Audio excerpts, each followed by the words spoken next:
भारत का Vikram 32 bit micro processor, जिसे हम अक्सर अपने देश की तकनीकी प्रगति का प्रतीक मानते हैं, आज वैश्विक स्तर पर एक महत्वपूर्ण स्थान बना चुका है।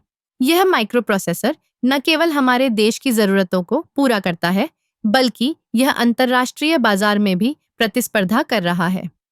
विक्रम 32 की खासियत यह है कि यह 32 बिट आर्किटेक्चर पर आधारित है, जो इसे विभिन्न प्रकार के अनुप्रयोगों के लिए उपयुक्त बनाता है। इसकी डिजाइन में भारतीय इंजीनियरों की मेहनत और नवाचार का अद्भुत समावेश है।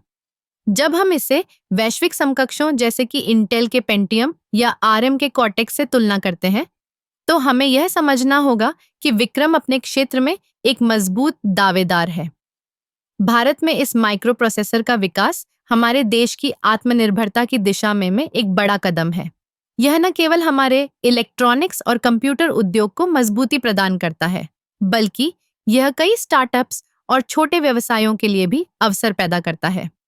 विक्रम 32 का उपयोग स्मार्टफोन, एम्बेडेड सिस्टम और आईओटी डिवाइस में किया जा रहा है, जो इसे और भी प्रासंगिक बनाता है। वैश्विक स्तर पर विक्रम 32 की तुलना में इंटेल और एएमडी जैसे दिग्गज कंपनियों के उत्पादों में उच्च प्रदर्शन और ऊर्जा दक्षता होती है।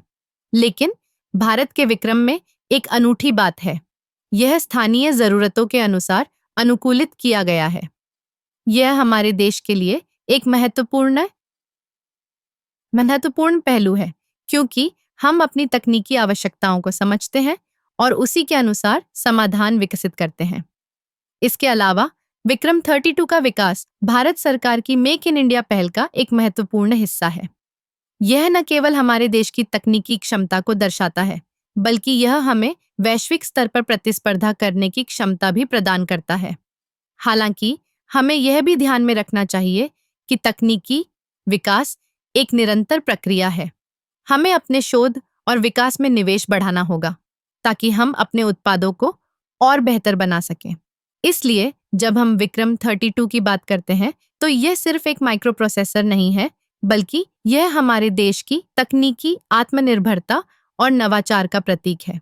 यह हमें यह सोचने पर मजबूर करता है कि हम भविष्य में और क्या कर सकते हैं। भारत का विक्रम 32 वैश्विक समकक्षों के मुकाबले खड़ा है, लेकिन हमें इसे और मजबूत बनाने के लिए निरंतर प्रयास करते रहना होगा। यही हमारी जिम्मेदारी है और यही हमारी पहचान।